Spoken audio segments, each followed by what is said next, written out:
We are back, and the lovely lady next to me is Miss Elsie Harry Ross. Elsie, good afternoon and welcome to CWS as it is.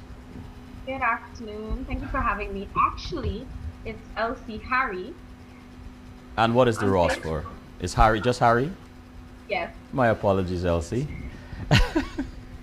Can you tell us who you are, just for to orient our listeners to you? Tell us who you are and what do you do, and in one sentence if you can. And if you can't, forgive me. Okay, well, I'm Elsie Harry, international relations student at the University of Guyana. I'm an artist, spoken word. I'm an activist, and of course, at heart, I am Guyanese.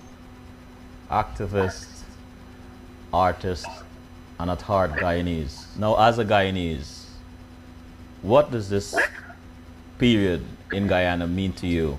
A new president has been sworn in. What does this mean to you right now?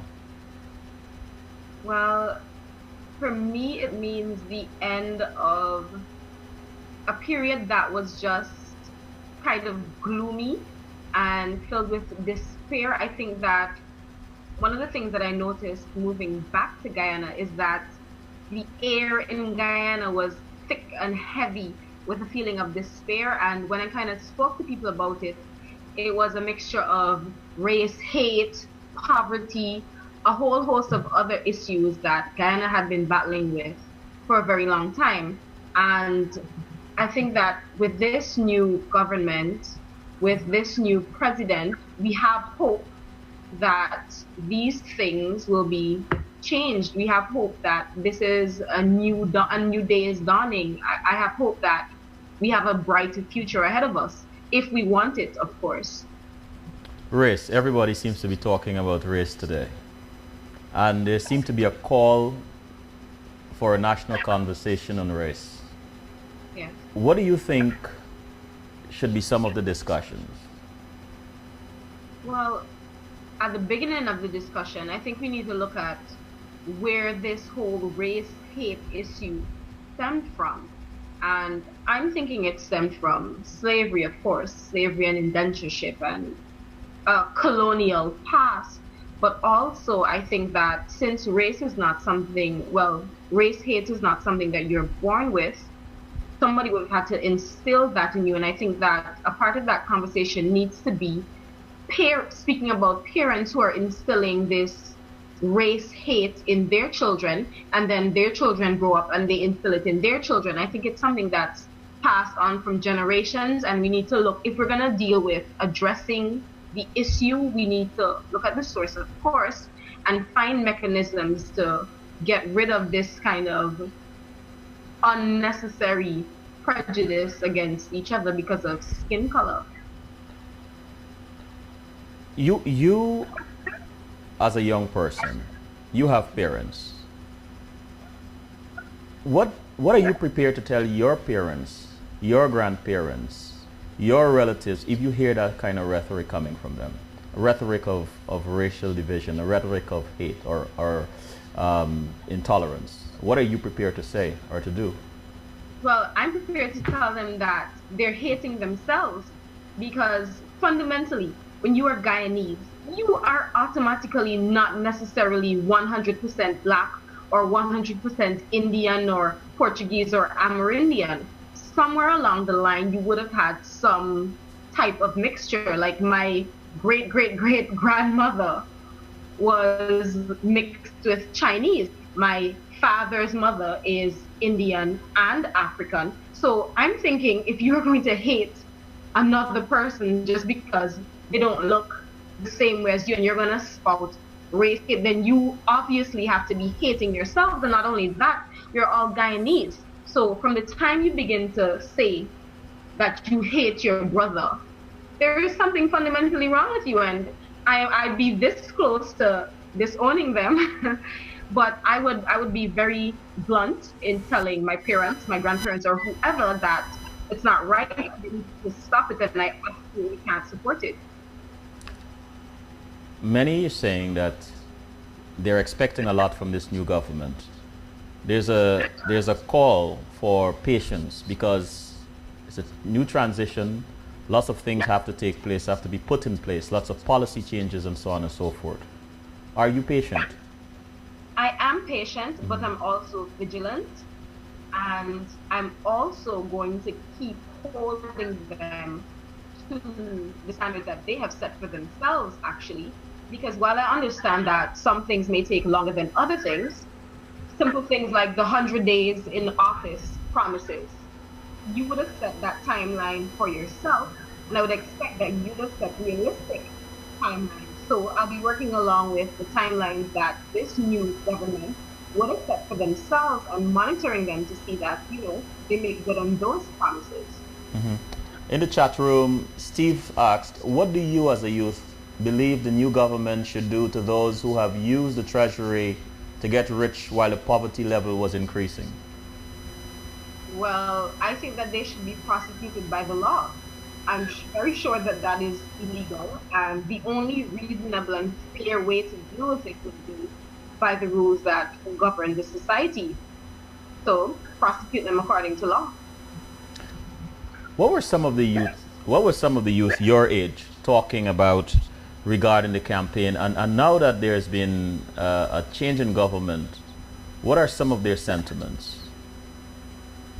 Well, during the campaign trail, at the beginning at least, I don't feel like a lot of young people were necessarily invested in following the campaign and getting involved in the whole political process.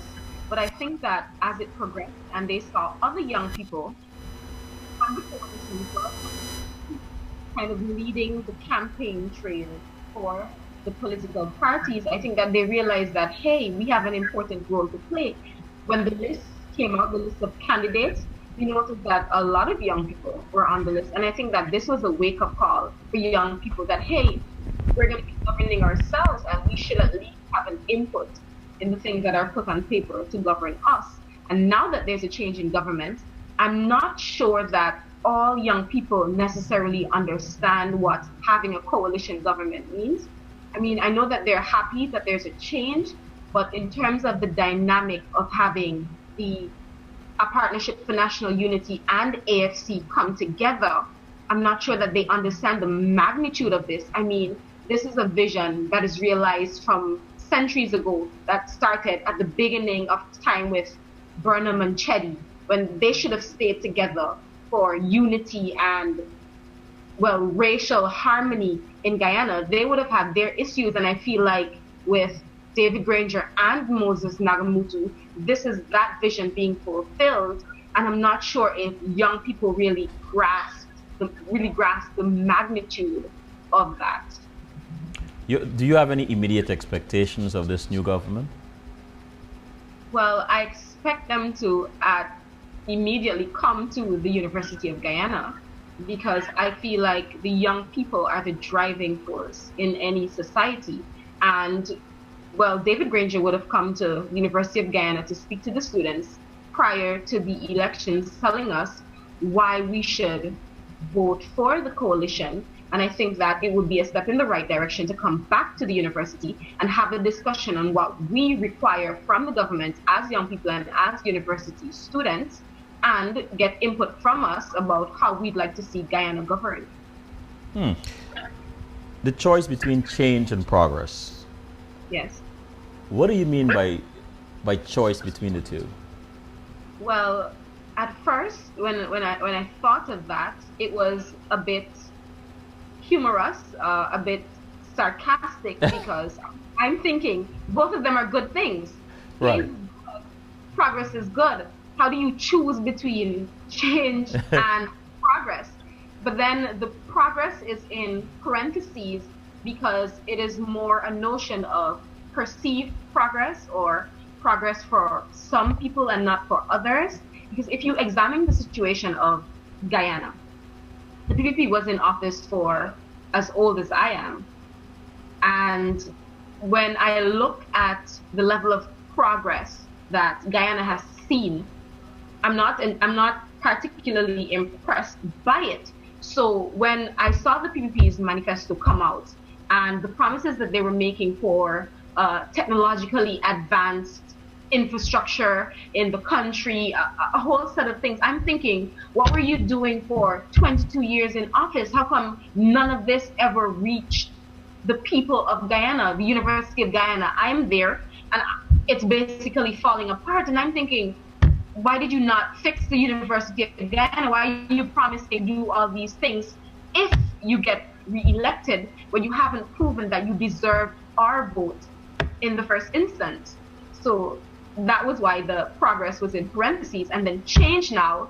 Change is fresh, it's brand new. The APNU AFC do not have a track record as yet because it's now that they're coming into office. So I think that its change is more hopeful than the notion of the perceived progress. So in that sense, we had to choose between a situation that unfamiliar territory that is filled with promise, an old territory that is marked by a perceived notion of progress. If you had the opportunity to speak with President Granger and Prime Minister Moses Nagamutu, what two questions will you ask each of them?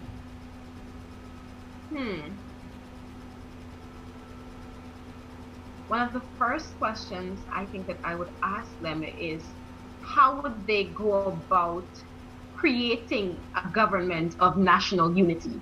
I know that the coalition is made up of about 7 political parties, and that in itself is some form of unity, but I am I'm partial to the theory of consociationalism. It's more of a theoretical something that we would have learned about in politics class, and it's where the people representing the population in government offices are proportional to the population size of each race. So I'm thinking in theory that sounds good, but I don't know how practical that would be. So my question to them is, how do you go about having a government of national unity in the truest sense that is able to adequately address all of the needs of the 6 races in Guyana without partiality? The second question is, well, I'm partial to young people. What are their plans? Well, I've seen the manifesto, but I have an issue with manifestos in Guyana, and that's a whole other discussion. What are your plans for development in terms of moving the young people from the state that they're in currently, where there's a lot of unemployment, a lot of despair, the suicide rate is ridiculous. The University of Guyana is in a bad state. Like, what is your plan, your action plan for moving the young people from the current state that they're in into a state where other young people in the diaspora from Guyana are envious of the young people currently living in Guyana and want to come home to benefit from the level of progress that they're benefiting from? Are you willing to commit to developing your country? I've already committed to developing my country that way. And what are you personally prepared to do to contribute to this development? Well, personally, whatever it takes, but on a personal level, things that I have been doing so far is, well, I'm a part of a Guyana Environment Initiative, and I'm sure you have a program with us about that. Yes, coming up sometime soon. Yes, so we'll talk about that a little later. But also, I believe in political activism and social activism. So one of the things that I do is I'm very vocal about things that are going on in Guyana, whether it's through my poetry or via Facebook, or if it's just gathering some students at UG and having a discussion about certain things. I believe that if everybody does a little in their own small corners to kind of enlighten people, get the discussion going about what we should expect from our political leaders, from our education system, from whatever government institution is available to us, and what we should expect from ourselves as citizens, then it will make the world of difference. So personally, that is what I've been doing. What are some changes you would like to see implemented immediately? Constitutional reform. I'm not sure how immediate that could be, but it's a sore point for me. the issue of the environment. I don't think that we value the environment enough as Guyanese. I mean, Georgetown is a perfect example. So those are some things that I definitely like to see. You are in communication, and you, I mean, on so many different levels. Do you think that we have an adequate social or national vocabulary to encourage the kind of racial cohesion that we are looking for? Do you think we need to develop such a vocabulary? Yes, I think we do. I I'm not sure how exactly we go about doing that, but I think there needs to be some process of healing, some process of reconciliation, bringing all the races together for us to develop that mechanism to deal with the issue. So do you agree with a national conversation on race relations? Most definitely. Can you tell, or how can you tell if Guyanese are ready for such a conversation? What are you hearing or privy to among your peers that gives you the sense that Guyanese are ready for that? Well, uh, I'm not sure if Guyanese are ready for it. Whether we are ready for it or not, it is necessary. So I don't think it's really a matter of whether Guyana is ready for it or not. It needs to happen. It is something that needs to happen if we're going to move forward as a nation. I think it has kept us back in a lot of instances. So I'm not I'm not particularly sure that we are ready for such a conversation, but I know that it is necessary, and for that reason, it should happen. During the campaign, what was most frustrating? What was most frustrating to you during the campaign as a young person? I think the the points that the political parties were campaigning based on, that was most frustrating for me. A lot of it was rhetoric from before 1992. A lot of it was rhetoric in terms of, oh, this is what we've done for you and this is what we're going to do for you, when in reality it's our money. If the government would have built a road, or if the opposition is promising to build a road, it's our money that you have to use to build these things, our tax dollars. So in effect, you're not giving anything to me. I'm paying for this. And I feel like the standard needs to be raised in terms of campaigning. We need to campaign based on issues and not individuals and what they would have done. We shouldn't campaign based on the things that people can give us or favors or whatever, but we need to campaign based on a strong national plan, a plan of action to improve Guyanese society holistically.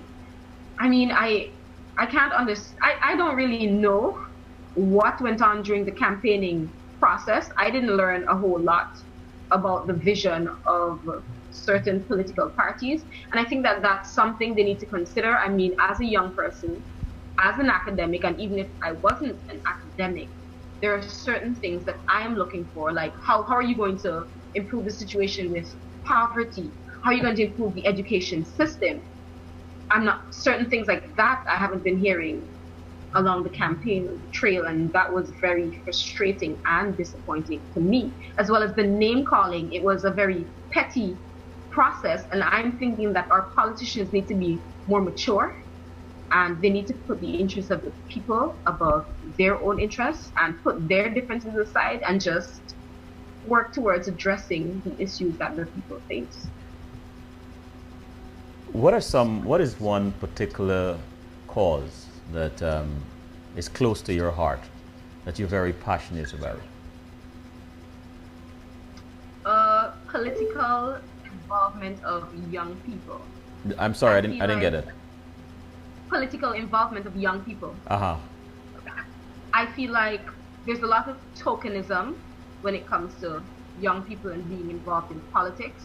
Like, young people, their faces are put on posters, they're put to sit on platforms, their names are thrown around, to give the illusion that, they're really integrally a part of the political process of forming laws, of forming policy, but I'm not sure that it actually happens. And I want the young people to feel like they have an active role to play in forming policy in Guyana, in governance in Guyana. I mean, I might be a little biased because while I was living in St. Kitts, I had the opportunity to actually go to Parliament as part of the St. Kitts National Youth Parliament Association, and we would have given our input on certain bills like the white paper on education. And I'm thinking that the same should happen in all societies. If this policy is going to affect me in a fundamental way, then at the very least, I should have a say on what goes into that policy. So that is something that is very near and dear to me. And I feel like young people on a whole need to be more invested in the political process, in the lawmaking process, in governance. And you lived abroad for a bit and returned to Guyana. What was that like for you? Well, it was bittersweet. Ah?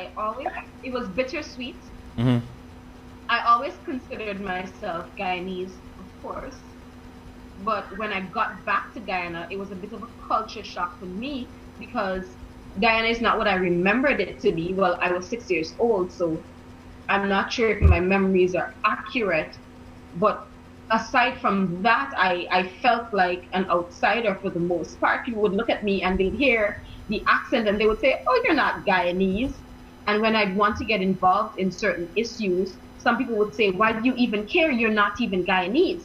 And I would have to convince people that I'm Guyanese. And not only that, some of the parts of Guyana, I wouldn't know where they are. And so I feel like I would have deprived myself of the opportunity to know, well, not me, my parents would have deprived me of the opportunity to know Guyana.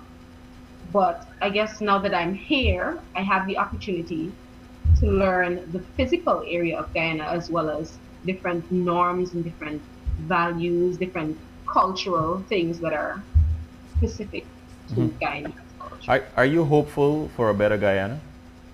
Most definitely, and I think that everybody should be hopeful for a new Guyana. One of the great things about electing a new government is you are not accustomed or used to whatever bad habits they might have, and you don't have to get accustomed to that. As soon as you see a government that you've just put into office doing certain things that you, the people, are not pleased with, you use the opportunity to speak about it immediately so that those bad habits or those things that you do not like do not become norms, and then you're living with it for how many ever years, and then they feel like the government or ministers feel like they're no longer servants of the people, but they're masters of the people. So I think that this is a great opportunity for Guyana to hold this new government accountable and to sort of watch them and monitor them for their term in office. Was there any particular, you mentioned the messaging that you weren't quite impressed with either parties, but was there any particular message that really resonated with you that, sort of inspired you or give you hope? Well, obviously the message of national unity would have resonated with me. And not only that, but when I listened to David Granger and Moses Nagamudu speak, I felt like there was this sense of love for all people of all races. I mean, I don't know if it happened, but I didn't have any experience where I heard them say any racial comments towards any particular group. And I thought that was excellent because we have had experiences before where people in seeking political office or in political offices would have spouted racial remarks, and I commend them for that. And I think that message of national unity resonated with me above anything else. Mm-hmm. You mentioned your school, the University of Guyana. What troubles you about the university? Everything. I mean, it's University of Guyana, we have a lot of potential. The students are incredible. The lecturers are incredible, but the facilities are very poor, and some areas of the management is very poor.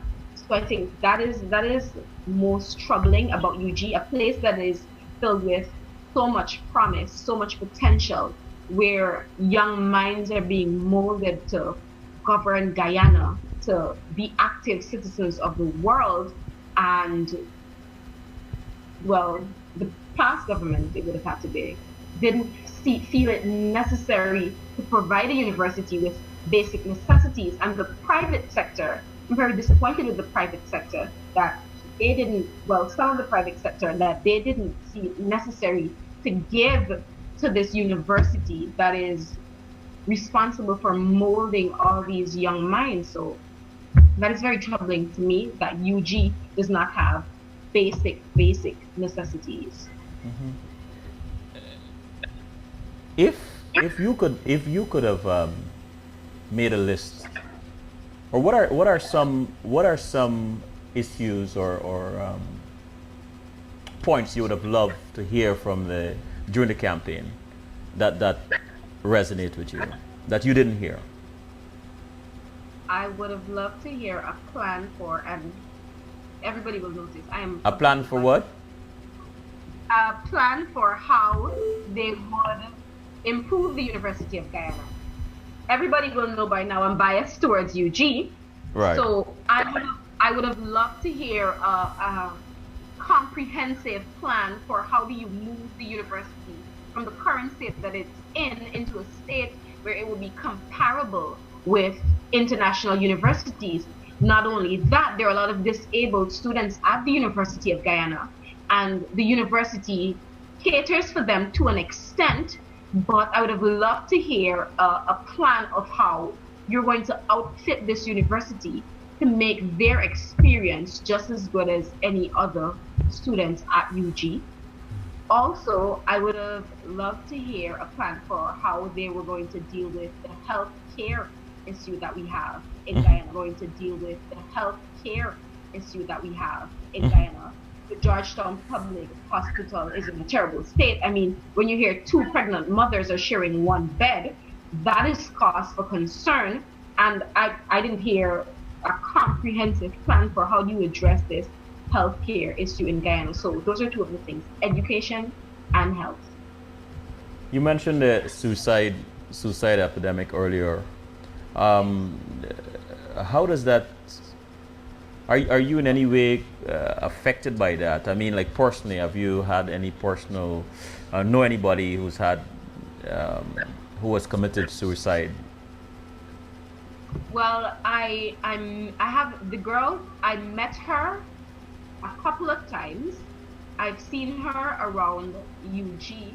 We haven't had any substantial conversations, but she's a familiar face. And I think it was last year while we were on holiday from school, I heard that she had committed suicide, and I couldn't believe it. So that in itself had a personal impact on me. But apart from that, any young person that I hear in Guyana committing suicide, that has a personal impact on me because I understand completely what they're going through. Like I said, when I came back, there was this feeling of despair. So I understand this feeling that you have nowhere to go. For example, you're finished with high school, you go to UG, you end up in a basic job, and that is the end of your life. You get married, you have some children, but there's no real scope for mobility on the highest level. There are some people that feel like their lives will not be anything else. So they hold on to things like relationships with a significant other, and when that doesn't work out, they commit suicide. So for me to be a young person and knowing what these young people are going through to the extent that they feel like they have to take their own lives, that does something to me psychologically. I mean, I have not reached the level of despair where I want to commit suicide personally, but I'm thinking that that could easily be me because I do understand the kind of pressures that these young people face because I face some of them myself. Mhm. And one last thing, if you were asked, if you could tell President Granger one thing, or perhaps advise, what would you say? I would tell him to stay true to the motto. I mean, it is simple and it's easy to say, but I think that inherent in our motto, one people, one nation, one destiny, is so much wisdom that if we work together, we achieve so much rather than if we were divided or if we went our separate ways. So I would just say to President David Grader, stay true to our motto, one people, one nation, one destiny, and you will do a world of good in this office. Thank you so much. Thank you very much for joining us this evening, Elsie, and I'm looking forward to seeing you with Gomin, or yes, Gomin, in a few weeks' time. So thank you, and enjoy the rest of your evening. Thank you. Enjoy your evening as well. All right, bye-bye.